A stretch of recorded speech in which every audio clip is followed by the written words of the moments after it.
Hello, I'm Hannah, and this is Hannah's Books. Happy Pride and Prejudice Day. This day acknowledges the original publication of Jane Austen's Pride and Prejudice, her second novel published on January 28th back in 1813. And of course, just last month, Jane Austen turned 250 years old, too. And we're also celebrating the 30th anniversary year of my favorite literary adaptation of all time, the wonderful version of Pride and Prejudice with Colin Firth and Jennifer Ely. Quite a time to celebrate. And what I think will be a quick video, today I want to chat a little bit about some things that stuck out at me on this reading. But this video is in no way going to be a deep dive into Pride and Prejudice. Perhaps I'll circle back and talk about it a little more deeply during Jane Austen July this year, or maybe next year. But as for today, this is mostly just a little celebration. Before we get started today, let me show you a mug, very appropriate for today, that one of you sent me recently. It's a Pride and Prejudice mug, and there are 3 panels on it. First, there's what looks like the original frontispiece for the novel, which it's not. As you may know, Pride and Prejudice was published without the author's name, just as her first novel was. The other 2 panels represent the text at the beginning of the novel. And the first has the iconic peacock illustration at the top and sides of the text. And of course, that's not from the original publication either.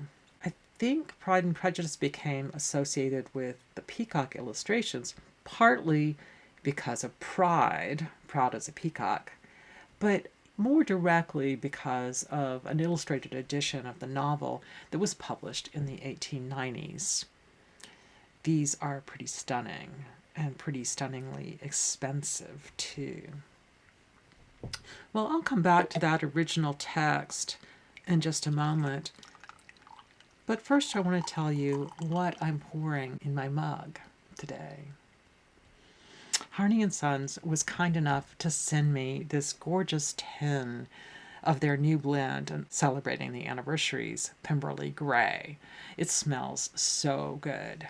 You might already have guessed that Pemberley Grey is a form of Earl Grey tea, and here we have a blend of black and oolong, making it a little bit lighter and flavored with not only the traditional bergamot, but also with rose petals and grapefruit. I like this one enough that I've already brewed a few cups when a friend was visiting and also when I was rereading Pride and Prejudice this week. But I'm going to try to save at least some of the 10 for Jane Austen July. While it's just lovely now in the midst of this post-snowstorm world that we're living in, it's definitely going to be a tea with flavors light enough for summer too. So back to the text on the mug. Starting with the first sentence of the novel, it's a truth universally acknowledged that a single man in possession of a good fortune must be in want of a wife. Within just the first line of the novel, readers know that this is going to be funny, maybe a gently sarcastic kind of novel. And we know we've got a great narrative voice here. Interestingly, we learn in the next few pages that these words, while not in quotation marks, are actually coming from the perspective of one particular character, which the narrator is sharing with us almost by aping that character's style and thoughts. That technique of what literary scholars often call free indirect discourse is something that Austen often uses in her novels, and it's one of the ways that she lets us understand more about the psychology and motivations of her characters. A direct quote would let us know what the character wanted to say, but free indirect discourse shows us not only what the character is thinking, but also what the attitude of the narrator is. In other words, it makes us quite aware that these ideas are not necessarily to be taken seriously. If you're a fan of the novel and a fan of bookish YouTube, you've probably seen a fair number of discussions of all the hidden irony in the first sentence and the sentences that immediately follow it. The one that really sticks out to me is the somewhat sad one that actually underlies not only this novel, but much of Austen's writing. Let's think about it just a little more. A single man in possession of a good fortune must be in want of a wife, says the sentence. First, what want means here is dual, both desiring a wife and needing a wife. Of course, this story of a man needing a spouse is pretty much the opposite of what is at work in this novel. Austen is writing at a time when unmarried women could lose their entire livelihoods when their fathers died. We see that story playing out in Austen's first published novel, Sense and Sensibility, where the sisters and their mother are kicked out of the family home. And in Pride and Prejudice, the family is making plans to assure that that won't happen to their daughters when their father dies. What is the way to protect their daughters? Get them married. Not necessarily to men of great wealth, but to men who have stable incomes. Now, we use the word fortune to imply great wealth, but here it doesn't necessarily mean that. It really implies just a comfortable and stable financial situation. So the truth that Austen is really acknowledging is that a woman without independent means of some kind has to be searching for a husband in possession of a way to support the family. I mentioned that the line is free indirect discourse, showing the perspective of a particular character, here the mother figure. And as we start the novel, we are laughing at her.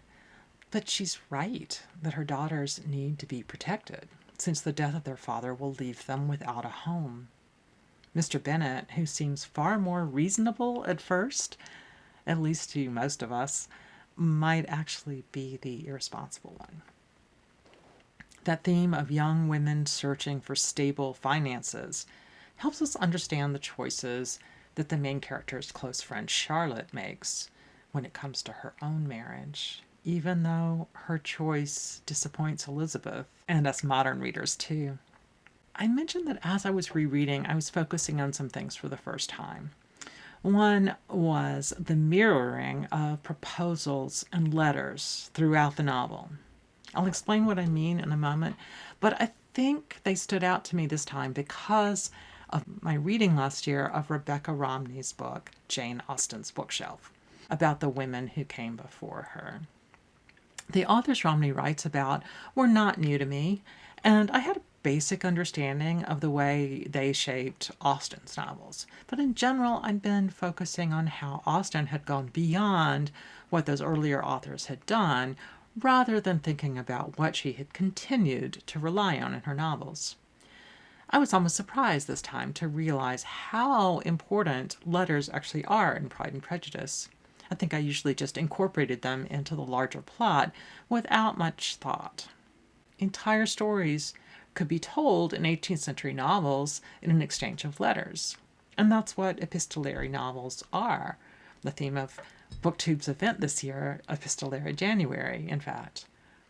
Here in Pride and Prejudice, the letters serve to give information, but they also give characters a chance to receive that information privately, including when it was between men and women who couldn't really spend a lot of time together privately.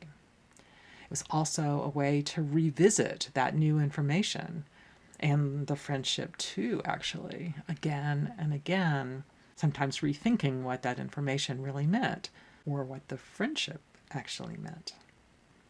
It's a letter that reshapes both how Elizabeth and the reader of the novel understand the plot. Clearly, the exchange of letters was also just a basic part of life in the 18th century and the 19th, and for most of the 20th too. Okay, so one of the other things that really stood out to me was the sequence of proposals. That comic proposal from Mr. Collins feels like a classic skit, a set piece almost, where we know exactly what the resolution will be. I adore Lizzie's early interjection along the lines of, "You forget that I have made no answer, sir." And then we get a proposal gone wrong from Darcy. And Darcy and Collins are sort of mirroring each other here, although we do see differences that hint at how the story might develop. Like Collins, Darcy had no doubt of a favorable answer. Austen isn't treating this proposal like the burlesque of Mr. Collins' proposal. But Elizabeth is silenced in this case, too. Like I said, these are just a couple of things that stuck out at me more than usual on this quick celebratory reread of Austen's Pride and Prejudice. I'd love to hear if any of you have recently reread something that you know well and spotted something, not necessarily something you haven't seen before, but something that takes on additional resonance to you this time. Do you have any thoughts about what made you see things differently this time? Something in your own life? Or could it have been from something else that you read? Thank you so much for joining me today here on Hannah's Books. See you soon.